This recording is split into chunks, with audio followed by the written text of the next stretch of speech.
All right, we got the meeting recorded. That's half the battle.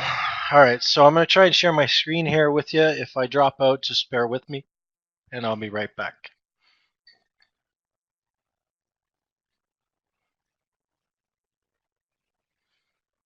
All right, can everybody see my Thinkorswim?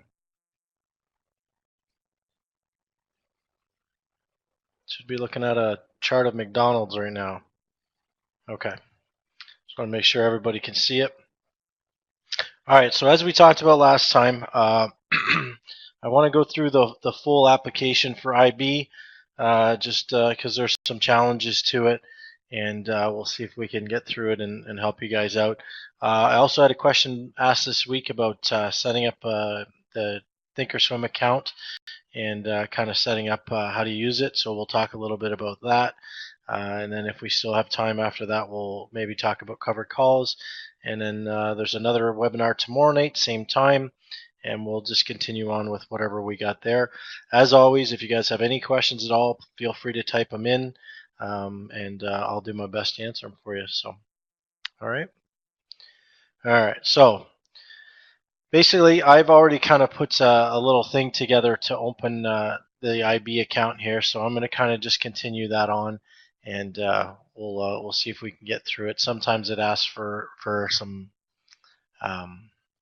information that I don't have readily available, so hopefully we won't run into that. But basically, I've already set this up, so if you'd already set up your username and password, that's what I've done here. So what we're going to do is we're going to finish an application here. Okay.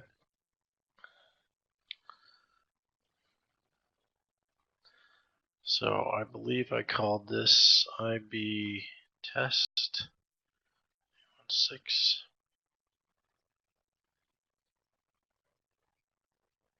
Okay. IBTES 316.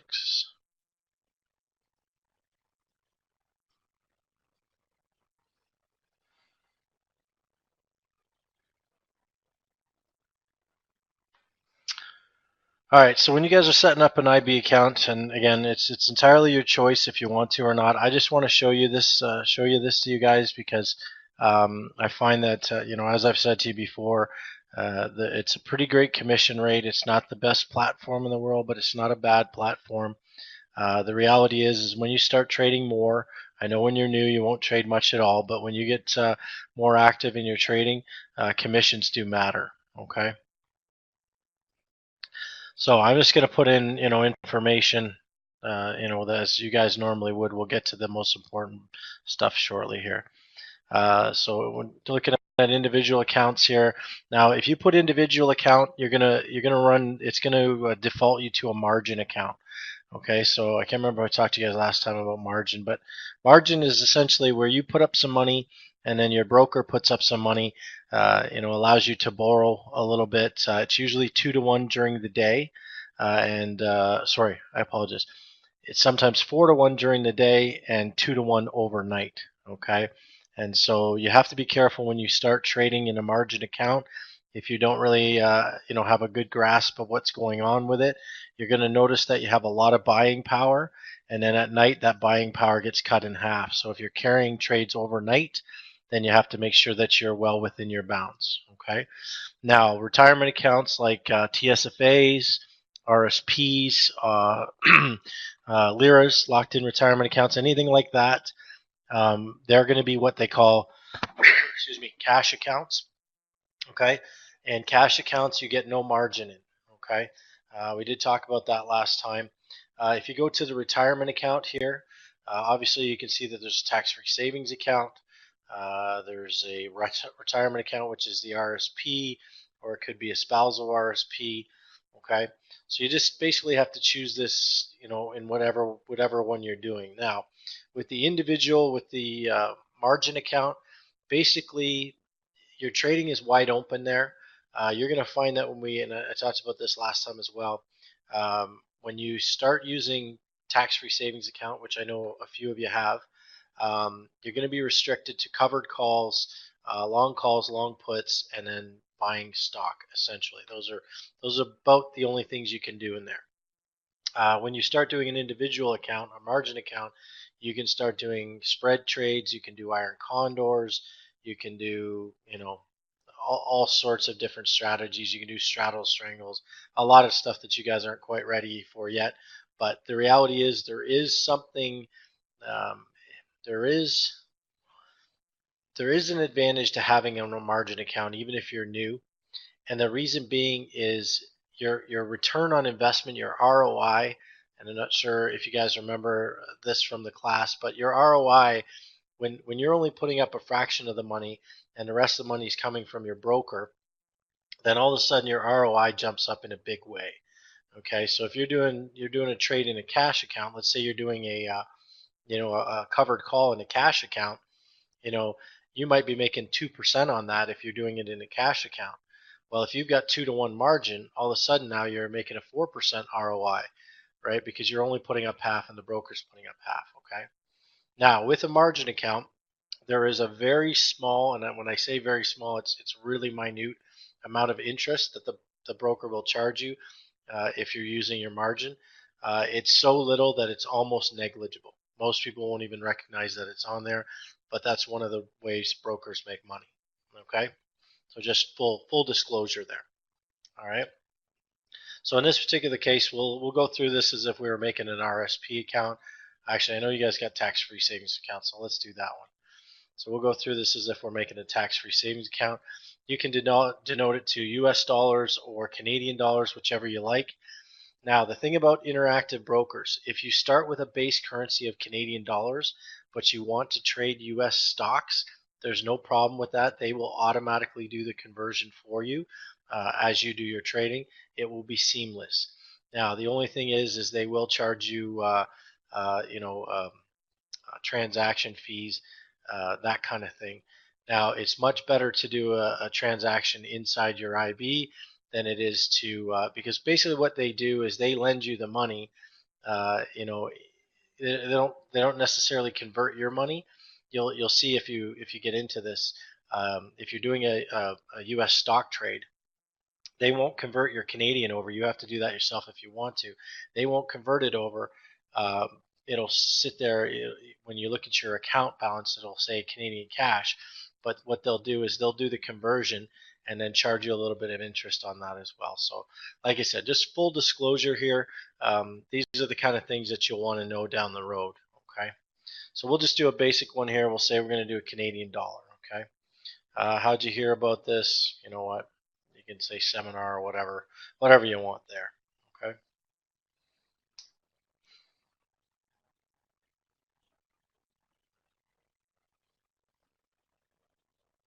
Okay. Just put in a bunch of stuff. I'll put in my stuff here just.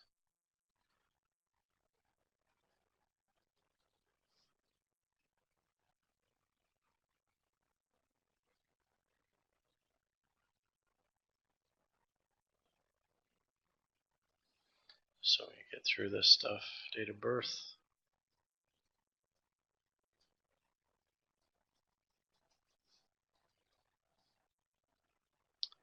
All right. So keep going through this. Contact information. I'm not actually going to finish this, so it doesn't really matter. But tax residency. This is a big deal. Okay. So obviously not the Allen Islands, Canada. And then they're going to ask for your social insurance number, which I'm not going to bother putting in. They're going to ask you about your employment type, all that kind of stuff. Employer, self-employed, retired, all that kind of stuff. This is going to make a difference because it's just like going for anything else. If you go for a mortgage and you're self-employed, it's sometimes more difficult. They won't um, they won't necessarily deny you, especially if it's a cash account like we're doing here, tax-free savings, or an RSP. None of that matters. Okay, you could be employed, retired, self-employed. None of that stuff matters. Okay, and the reason being is if you're not using their margin, then they won't let you trade any more than the cash you have in there, so they won't have any liability to it. Okay, say employed, and I won't go through all of this nature of the business. You guys can do that. That's pretty standard stuff. We'll see if it'll actually let me move forward through this. Security questions. It probably won't let me move past this. I might have to put in a bunch of stuff. Yeah, that's what I thought. So I'm going to make a bunch of stuff up here because, again, I'm not going to finish this. 9.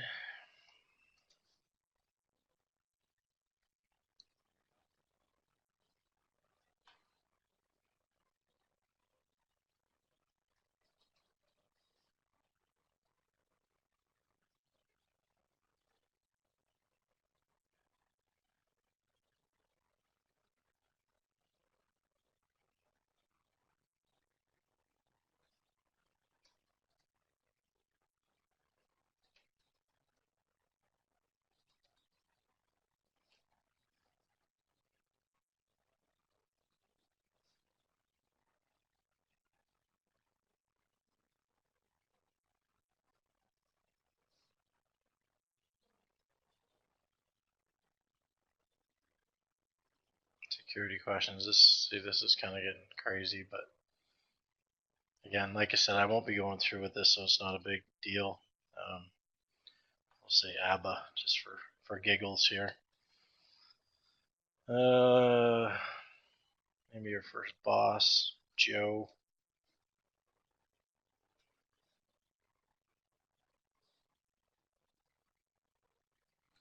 Have a fate for teacher, also Joe. And continue.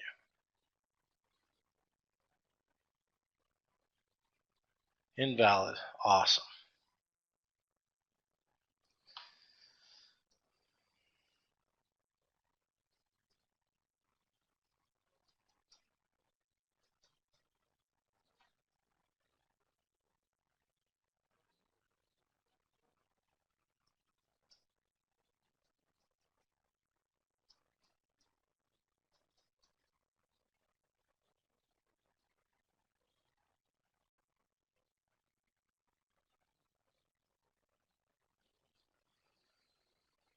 Okay.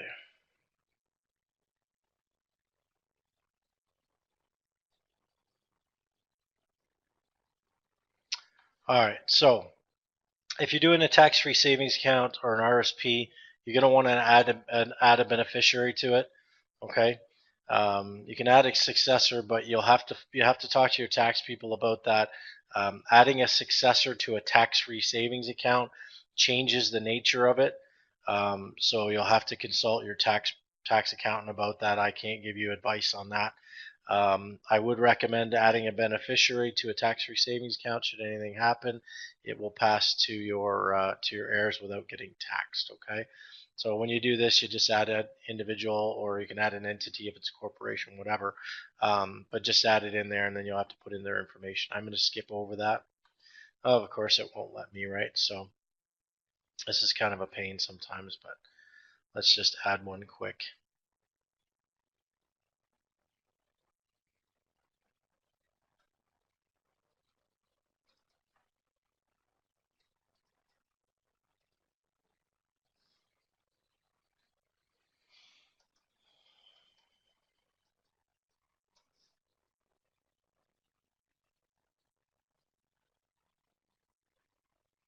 I know this is a bit daunting for you guys, but I think this is, once we get to the next part, I think it'll be important for you.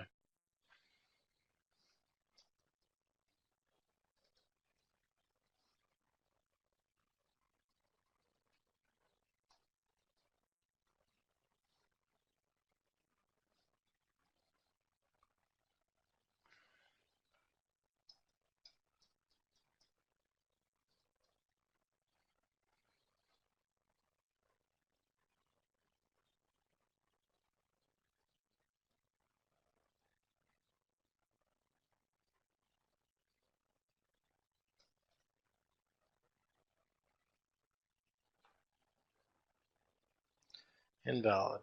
Awesome.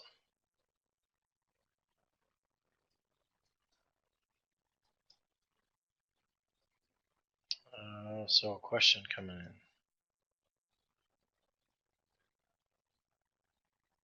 Invalid. Awesome. All right. So John and Ashley, if you open an individual account, can you still use your TFSA to trade from? Or do you need to open it? So that's the thing. You will need to open in each account individually. But then what you can do is once you have the accounts open, you can link them so that you only have one login to go into. Okay, so then when you get into the actual platform, you'll see at the top it will say TSFA, or it will say margin account, or it will say RSP, whatever it is. So you need to, if you're going to use these, you're going to need a margin account, you'll need an RSP account, and you'll probably need a TSFA. But like I said, once you get all three of those open, and you will have to go through this process for each one, once you get those open, you can link them together. You go into your account management uh, part of the website, and you can link accounts. And once you do that, then you can log in under one login, and you'll have all your accounts active, and then you can trade from whichever one you decide to. Okay. All right. Now I got to figure out, make up some other numbers here.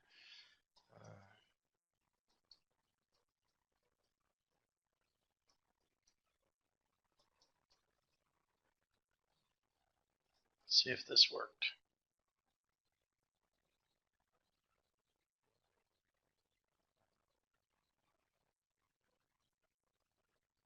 Didn't work. Awesome. This might be a stumbling block.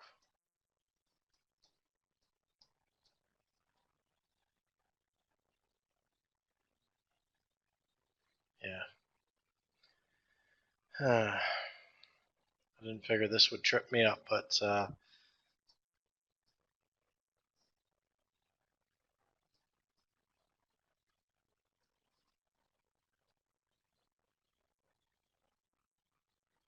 nope, not working. Okay, how can I do this?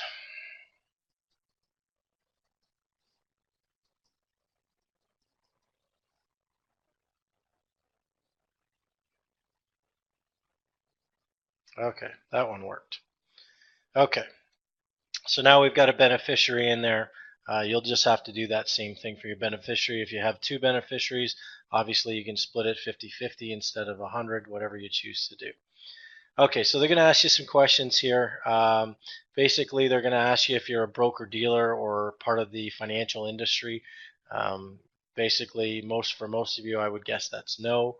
The reality is um, are you an employee of a bank, hedge fund, exchange? Even if you're an employee of a bank or a commodities brokerage firm, they want to know about it. It doesn't mean that they're not going to let you open an account, but they just want to know about it. Okay. Next is an account holder, director, 10% shareholder of any publicly traded company. I'm guessing that's not an issue for most of you as well. So here's where things get interesting. Okay. When you start being asked about your net worth here, obviously you want to be honest with it, but let me just tell you the ramifications. If you're under $100,000 of net worth, it's going to limit your trading. Okay. Now in the TSFA, it's not going to limit it too much because the reality is, you can only trade so many things there anyway. But when you start doing the actual margin trading, again, they have limits here of, like I said, I believe it's 100,000. That if you don't meet that threshold, then they're going to limit your trading. They'll limit your margin. They'll limit a lot of things. Okay.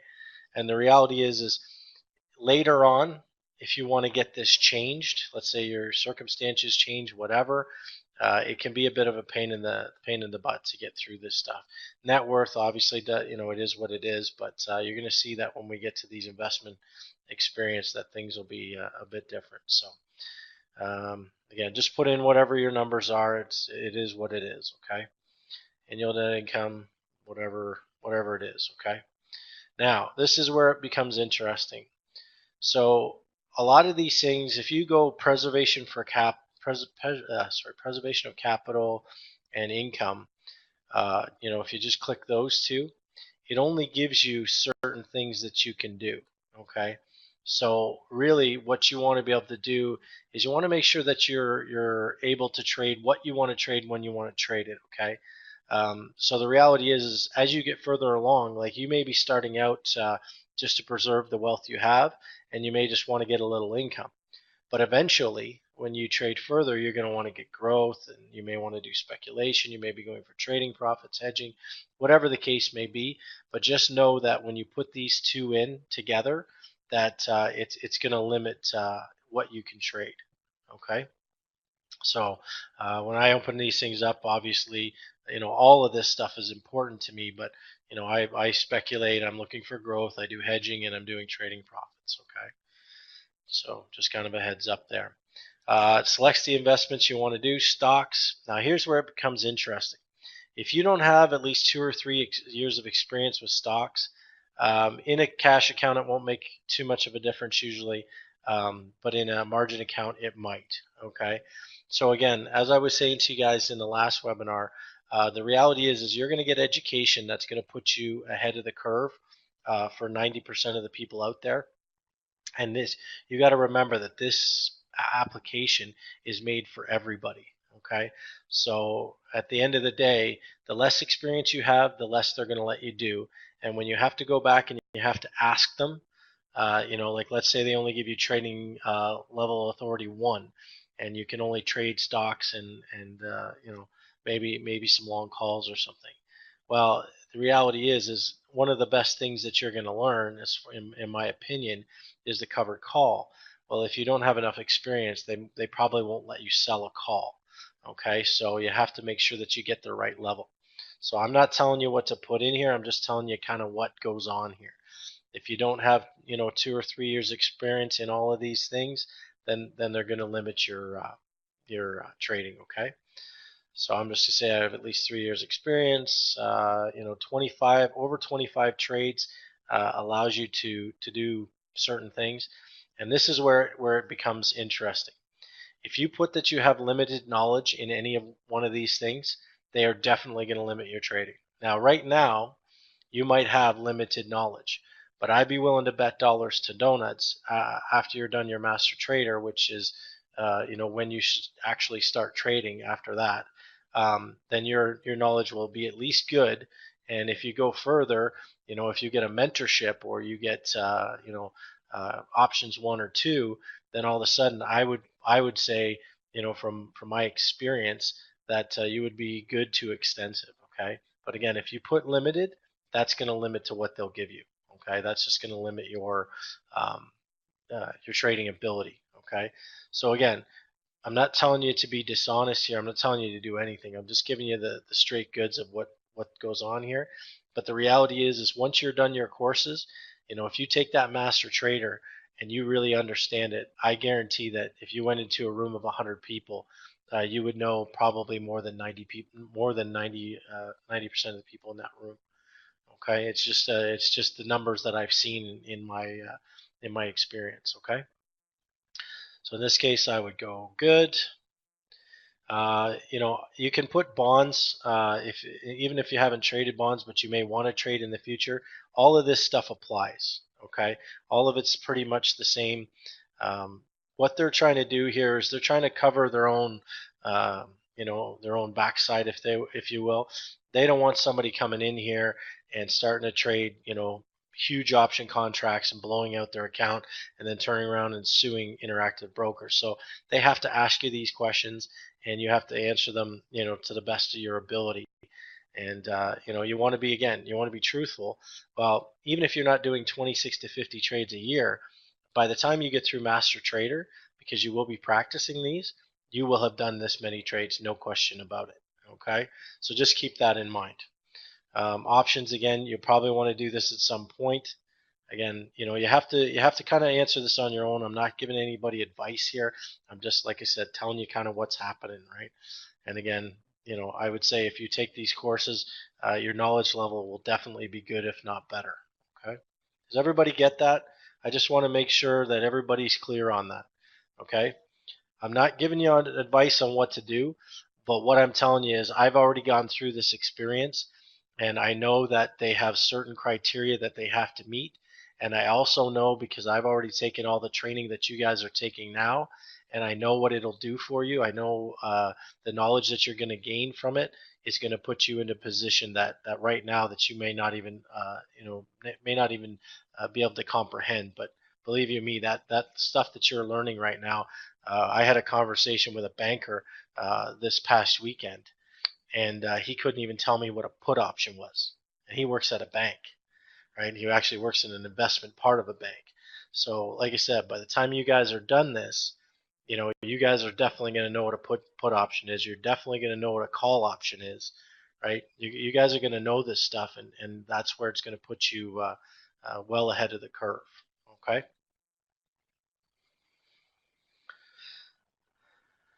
Could you review the investment objectives? Yep, no problem, Jocelyn. So the investment objectives, okay, preservation of capital. Basically, preservation of capital might be some fixed income stuff, right? You're buying bonds because you just want to keep what you got. Speculation, obviously, that's you're looking at long trades of you say, okay, I'm looking at Apple and I see that it's gone up for 2 years in a row, and I fully expect that it's going to go up to whatever price. That means you're speculating. Okay. Now the way we speculate is a little bit different than that. Obviously we do technical analysis and fundamental analysis and all those things, but that's basically what speculation is. Now trading profits, that's going to fall under your spread trades, those kind of things. Um, you know, uh, hard to say, straddle strangles, credit spreads, debit spreads. There's a whole bunch of stuff that you guys are going to learn as you go along. That would fall under trading profits. If you're going to do this, if you're going to be a swing trader or a day trader, which most of you will be either swing or position traders, unless you're actually day trading, then that's what you're going after is trading profits. Okay. Hedging is very simple. Basically, when we're hedging something, this is when we might be using put options, or we might be, basically put options would probably be, or we might use futures contracts to hedge. So what that means is we're holding one position and we buy into an opposite position to protect that position from going down. Okay, so I'll give you an example. If I bought 1,000 shares of Apple, and I looked at the chart of Apple and it was going up, and it got to a point of resistance, a point where I thought it was really high. Instead of selling my stock, what I could do is I could buy a put option, which gives me certain rights, which you guys will learn later. I won't go into it too much, but I could buy a put option, and then if that stock fell, instead of losing my gains, my put option would go up in value, and I'm basically hedging my position. Okay, so farmers do this a lot. Okay, hedging actually started, futures contracts started with the farmers. They had, let's say they were putting their crops on, and the price of corn was whatever it is, $5 a bushel, right? Well, if they felt that their crops were maybe in a struggle that year, or you know what I mean, or maybe they're having a bumper crop, they might sell a little bit now and lock in a price, right? Hedge it, or they might wait and sell it later. Airlines do this a lot. Okay, so airlines, when they buy fuel, okay, so they'll have like a 2 or 3 year plan, right? So fuel might be a certain price now, and what they'll do is they'll buy contracts that allow them to buy fuel for, say, the next 2 3 years at a set price. That means they're hedging their fuel costs. Okay, so again, hedging is going to be an important part of your portfolio, because after you learn the covered call, you're going to learn protective puts, most likely, if you're going into options, which I would definitely recommend. You're going to learn put options, and that's what we use to hedge. Okay, and then growth is just like buying, let's maybe say you're buying some blue chip stocks, and it's just going, on and on. You're just trying to create some growth over time. Okay, so again, basically, if you choose preservation of capital, it gets rid of speculation and trading profits. Okay, if you choose income, you can still do growth and you can still do hedging, right? But the reality is it's this preservation of capital that it doesn't allow you to do certain things, right? So I think we can do all of these. No. So as soon as you go for income or preservation of capital, it won't let you speculate or have trading profits. Okay. So again, the reality is preservation of capital is, again, you probably be looking at fixed income, things like that. Income, again, typically that's bonds, that kind of thing. But my my expectation when I started, was that I was going to be speculating. I wanted trading profits. That's what we are. We're going to be traders. I wanted growth. I wanted my portfolio to grow, and I also wanted some income, which is going to come anyway, right? But again, it took this away, so I just kind of had to pick these two, and hedging and growth, because you're going to get the income from the options anyway. So again, that's kind of these two affect all the rest of this. That's what I'm saying, really. Does that help, Jocelyn?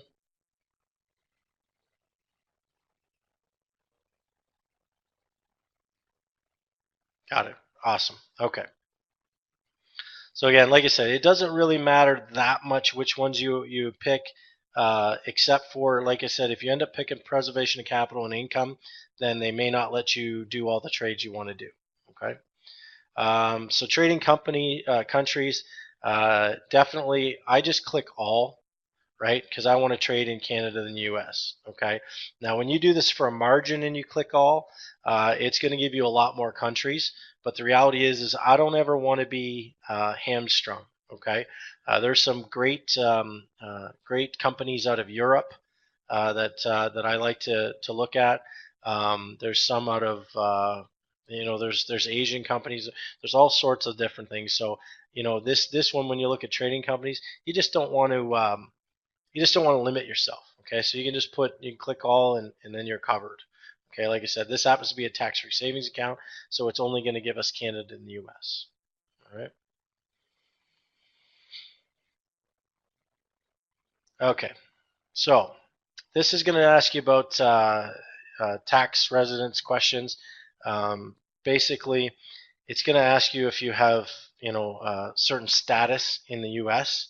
Okay. Basically, do you have a taxpayer identification number? Some of you may, I don't. Do I qualify for the tax treaties? Yes, I do.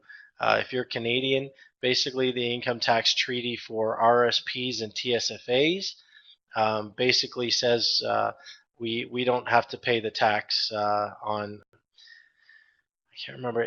They'll withhold 15% of any dividends, and then the RSPs and the TSFAs, I believe that it's taxed in your home country. Okay, so does it say do you qualify? You absolutely do. It says you have not selected a treaty country, so I got to go back up. You have not selected a treaty country, even though you may have connections in the country that execution failure to select a treaty country. So basically, just basically saying, okay, I'm a beneficial owner or a resident of Canada, and that means I'm good with the income tax treaty. Okay, and declaration just tells me, it makes up a number for you. That'll be the social insurance number. Okay, then there's going to be a whole bunch of legalese, if you will, all this stuff here. You guys can read all of this. Basically, it's what you're signing. I won't go through that because we'd be here for a month reading all of that. Again, so when we sign this up, when you print your name, basically you're signing your name. Okay, it's all done kind of electronically here. So by checking this box, you consent to collection of tax in electronic form of payment. That's up to you whether you want to do it manually or electronically. Pretty much everything's going electronically nowadays, but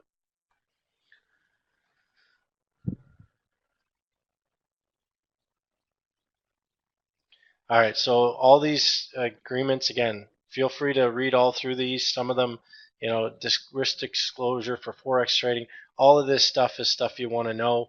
Again, it's a lot of reading. The reality is we got to sign them.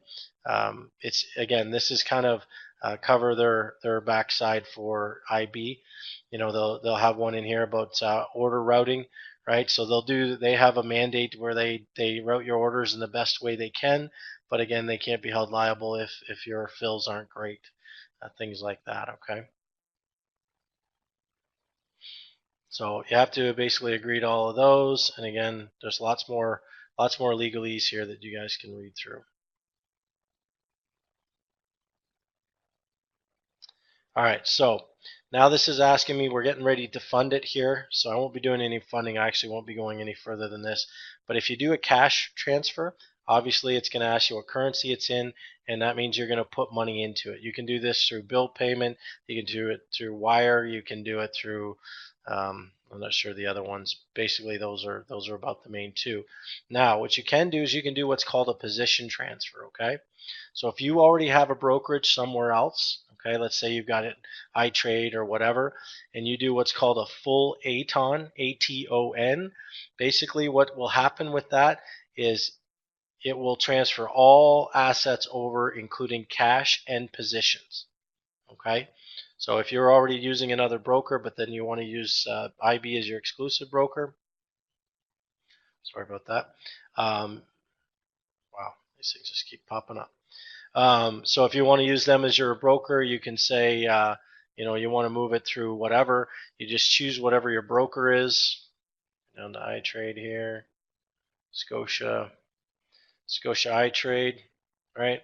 Click that, and then they'll ask you for your account number. And what'll happen is they'll move those assets for you.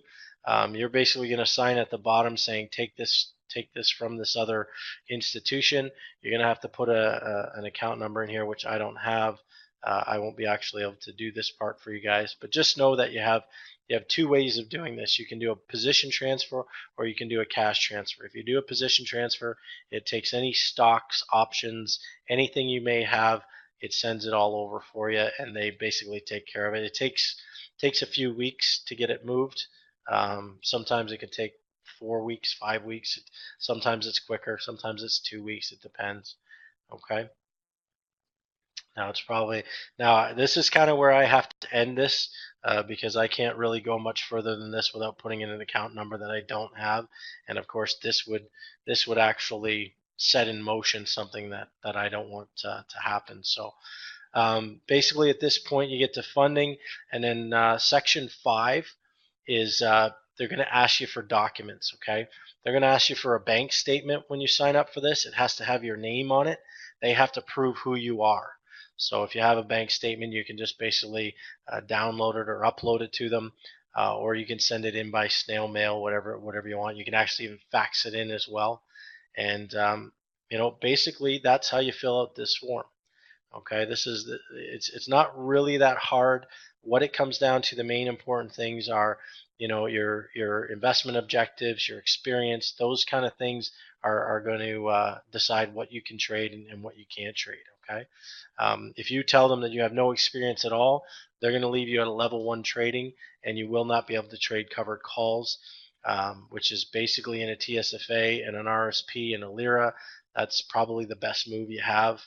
You can do long calls and long puts, but personally, I think selling calls is a little better than buying calls myself, and I think you guys may find that as you go along. Okay. All right. Any questions here about this?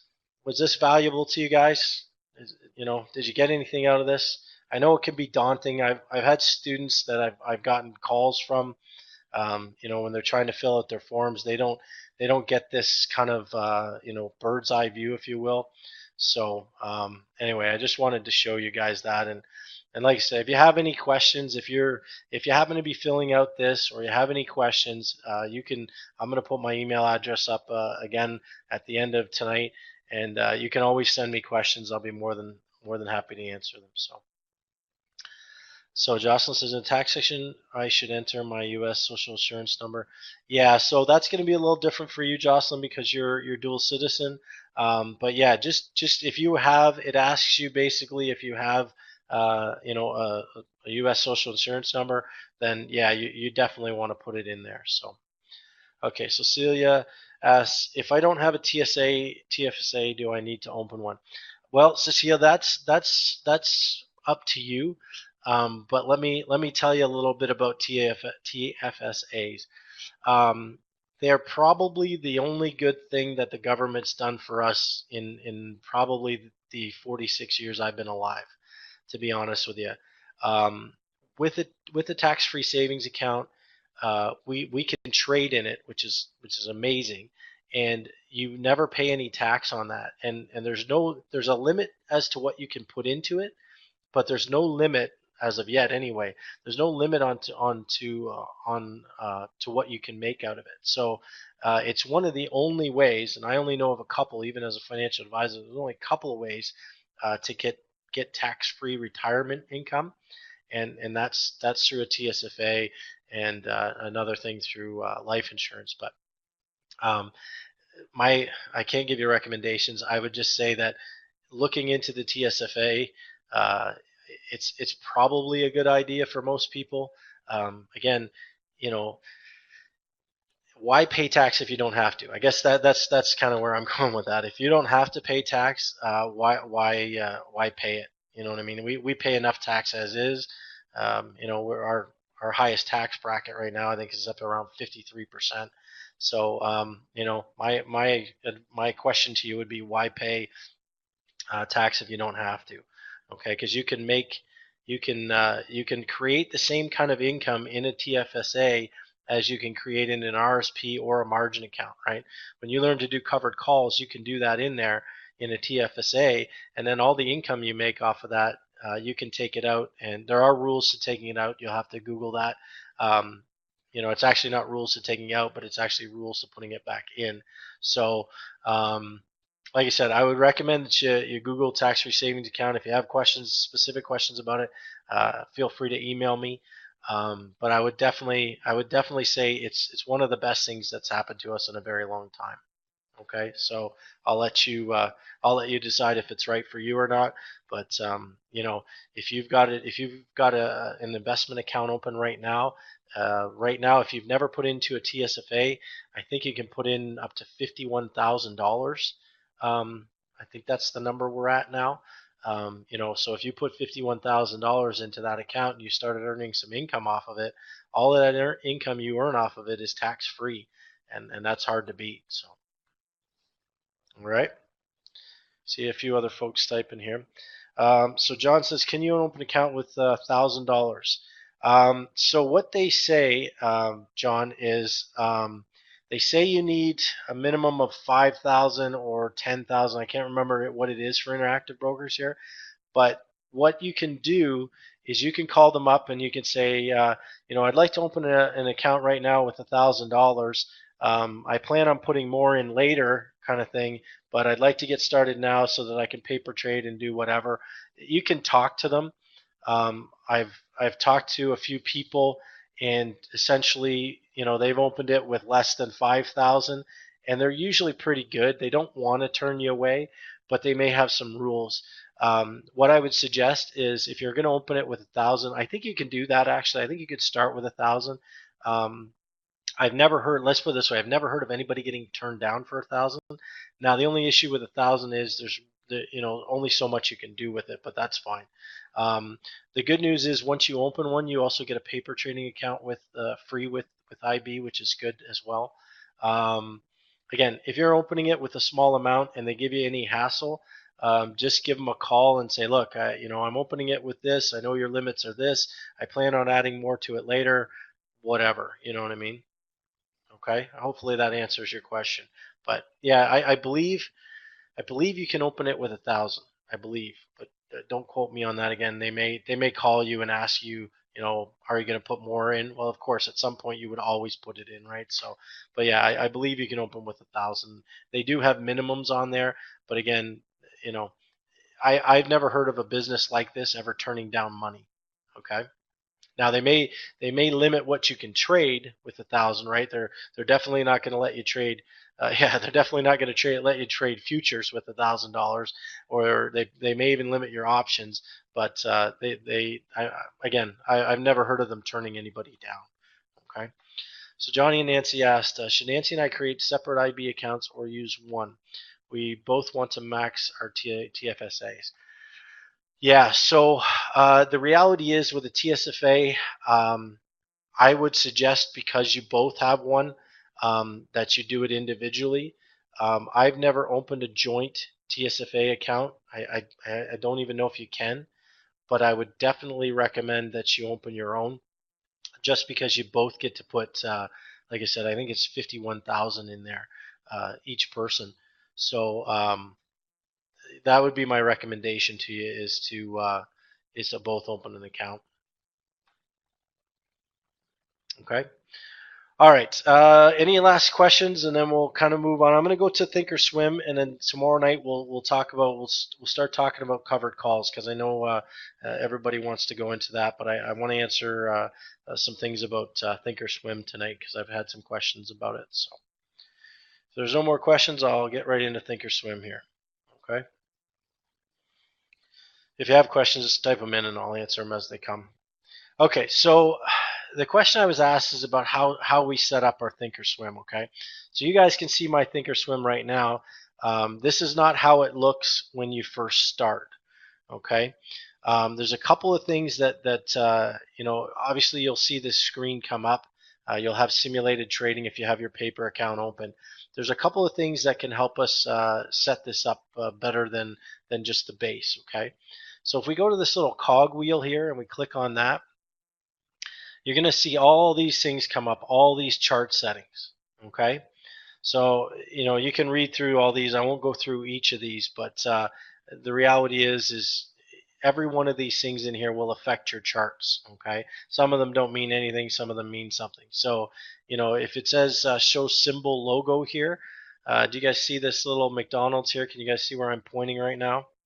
Pull up your little thing here. So, does everybody see where I'm pointing to here? Yeah, so you can see that it has a logo there. If you don't want the logo there, you just unclick this, click apply, and the logo goes away. You can see it's gone, right? Not a big deal, right? It is what it is, but there's lots of little things like that. If you want it, great. If you don't, that's fine. So going back to this cogwheel, there are some important things here. You can overlap volume, which you'll see it on your chart here. If I click apply, now it shows my volume. It shows it in the actual body of the chart. Okay, for some people that's good because then it doesn't mess with their indicators down here. Okay, but if you don't like that, just click it and take it off and hit apply, and Bob's your uncle. Okay. Now, one of the coolest things here is you'll notice that there's a fair bit of space between the last candle and the edge of the page. Excuse me. With that, the reality is when you start this, when it's in default, you're going to see that this candle is going to be right over here to the right edge. Okay, so what you do to move that is you go into time axis here and see this area that says expansion area here. You can click that and you can put 0, and I'll show you what this is. So this is what the default chart looks like. Okay, so it pushes everything over to the right. I personally don't like that. I kind of like to have a little bit of space here so that I can kind of visualize, what I think is going to happen with the chart. And so it's as easy as clicking that, going to time axis, and clicking. You can do 10 bars, and it'll move it over 10 bars, right? Just give you a little bit of space, or you can do a lot of space, whatever you choose to do there. That's probably one of the things that most people like to do is they want to see they want to see a fair bit of room to the right. Okay, so show expiration Friday here. So when you start trading options, okay, so this will be, I believe these are the expiration Fridays here. So what's that? 216. So these are the expiration Fridays, I believe. No, that can't be right. Let me think about this for a second. No, sorry, these must be the rollover lines. Where's my expiration Fridays? 19, 16. Yeah, I'm not seeing it here. Anyway, it's weird on this one. On my chart, I have it better set up. Let's get back to time axis here. So the rollover lines, basically, it marks the rollovers. Now, when they say rollovers, I'm actually not even sure what they're talking about there. But expiration Friday is shown with vertical lines, so this must be an expiration Friday for McDonald's. Let me see if that's correct. So 6/15/18. So if we go to the trade tab here, 6/15, yep. So June 15th, 18 is an expiration Friday. So basically these red lines that we're looking at. So 5/18 is the monthly, right? So these are showing you the monthly, where we go, May 18th, right? And you'll see on this chart here, it says May 18th, 18. So these are your monthly option expirations. They don't show your weekly, but they show your monthly. Okay, some people like that on their charts, some people don't. Okay, so it's entirely up to you. You can take that off just by unclicking that. You can show the year marking lines right here. You see 2017, right? Instead of having to look down here, you can show 2017. Obviously, this is 2018. If we do a longer chart here, we go to the 3-year weekly chart, right? You can see 2015, 2016, 2017. And then when you're doing your back testing, you can see all sorts of data, okay? But again, these are all going to be personal preference to you, okay? What else is here for the time access? Yeah, that's pretty much it here. Let's see, go back to general here. Sub price graph. So that we want that on there. There's a way to get rid of these, let's overlap volume again. There's a way to get rid of these lines here. It's been a while since I did that, so some people like to have a clear black background. Let me see. I'll let you guys kind of play with this a little bit, but there's a way here. Time access, time frames, appearance, grid. Okay, so if we get rid of the grid here and click apply, the grid goes away. Okay, you see that? So now we've got a clear black background. All right. So basically with this stuff, it's just kind of personalized, right? Favorite time frames, I use 6-month chart a lot. I use the 1 year. When I'm day trading, I'll use the 5-minute and the 1-minute charts. So you can just add whatever you like. If you like, if you're doing, quicker trades, you might use the 3-month chart, whatever you want. Appearance wise, so you can have the candles fill or not fill, whatever you feel like. You can have the doji in white. That tells you that a doji candle has come in. It gives you an easy way to look at things, right? You can see, doji candle here. A doji, if you guys, I'm not sure how far along everybody is yet, but a doji candle basically signals indecision, right? So it means the buyers and the sellers had a big battle, and really nobody won the day that day. And so it doesn't always mean that a reversal is imminent, but sometimes it does. So it's something that we pay attention to, and you can see that they put it in white. Again, you can change that if you want to change that. That's fine. You can put in volume, like I said, show volume subgraph. You can show extended hours trading sessions. That's all. Where's the ATR? Yeah, I'll show you that in a minute. Yep, I'll show you that in a minute.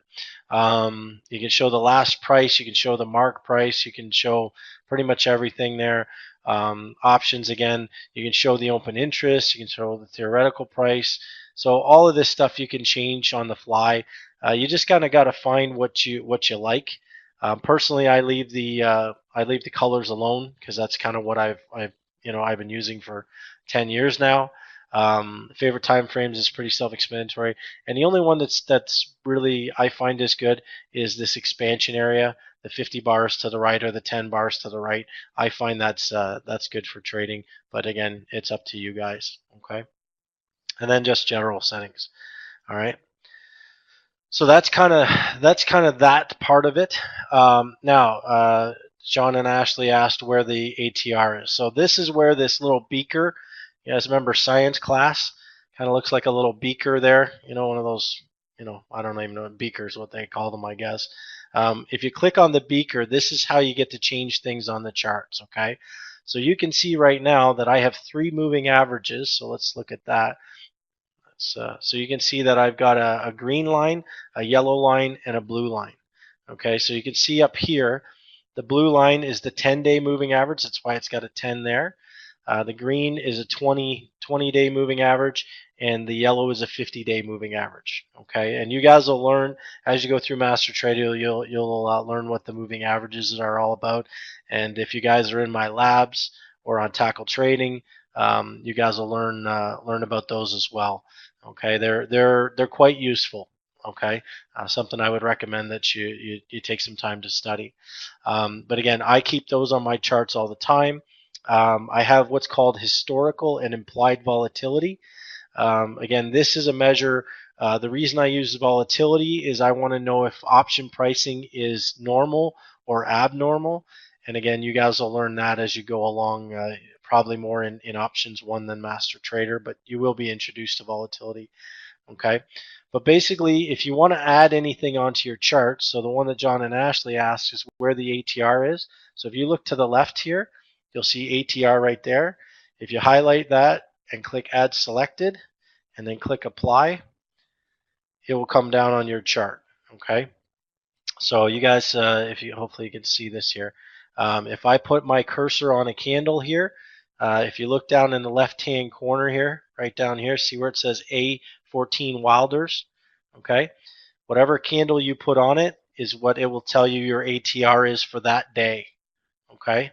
So if you're starting to get into trades, if you're doing, if you're entering a trade and it's 10% of an ATR above the high price of the day, that's where you're going to get your information. Okay. So with this beaker, you can add and subtract pretty much anything. Okay. You could put this in with the volume. You can just hold your cursor and move it up. You can move it back down.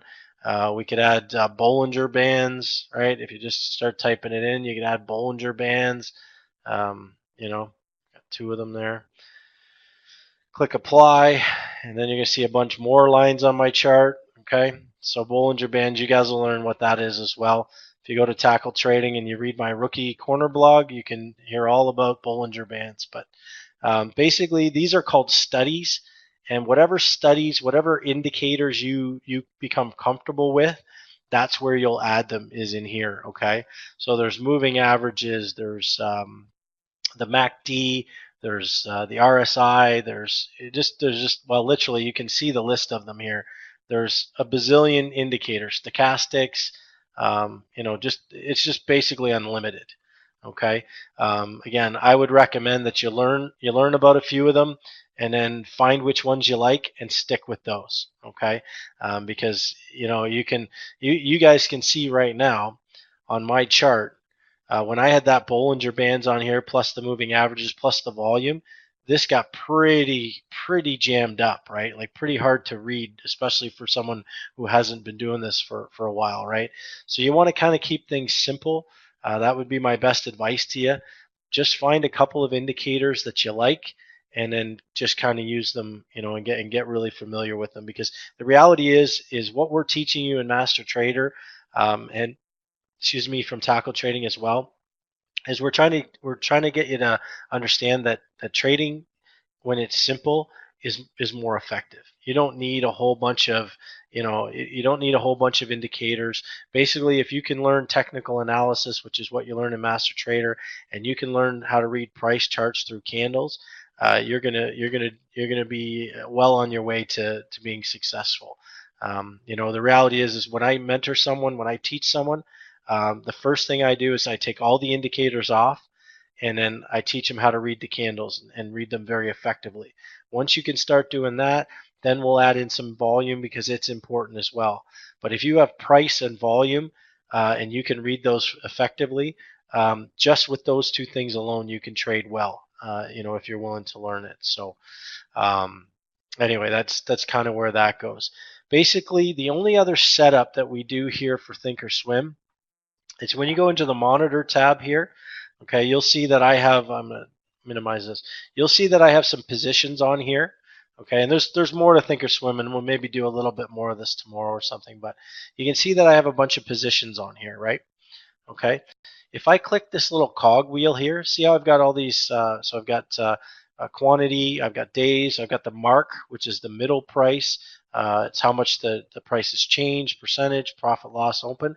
Some of these I don't really care about, like percentage change, mark change. These are all defaults. But if I want to change some of these, I just click this little cogwheel and it gives me a whole brand new setup here. Okay, so if I don't like this thing, I can get rid of it. I don't like the mark change. I don't like the percent change. But what I look for is I want to know my delta number, and I want to know, I will bring the mark back. I want to know my net liquidation is one that I use. The one that I think is most valuable is the trade price. Okay, so when I'm looking at this, I want to know what I paid for something. So if I click OK, now you can see that these columns up here have changed. So this is number of days. So if we have an option, I don't have an option there. I have one there. Don't have one there. Don't have one there. Okay, awesome. So let's go to tackle 25. All right, so I have an option here. No, I don't. I know I have an option somewhere. Here we go. So I have an option here, okay? And it says days. That's days to expiration for the option, okay? All right, but the main important thing is here, and of course, it only did that for the ones I wanted it to. So my delta number, I always want to know what my delta number is. That's very important, and you guys will learn that as you go through your training. The mark price or market price, that's the price basically right now. You can use last price as well. Net liquidation is what it's worth, right? If you have 1,000 shares at 61.31, it's worth $61,310. Pretty simple, right? But more importantly is the trade price. Do you guys see the trade price? 61.25. Well, then I know if it's 61.31, I've made 6 cents a share on this particular stock. Does everybody understand that? That's why I think trade price is one of the more important ones. And you can do profit open loss, you can do profit day, you can do profit year to date, you can do all sorts of things. Okay. All right. So it's 8:02. Any questions? We'll continue this on. We'll do another webinar tomorrow night. I want to catch up from last week. I apologize for the inconvenience of last week. I could not get into the room. I actually got into it, but I could not get in as a host. It was a problem that I was unable to fix. So we got her all straightened out now. So we're going to do another one tomorrow night. We're going to talk a little bit more about.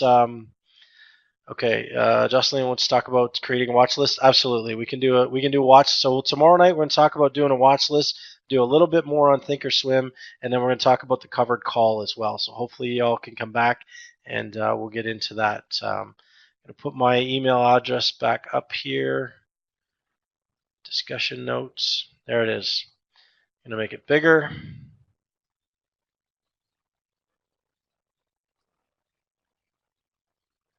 Get bigger still.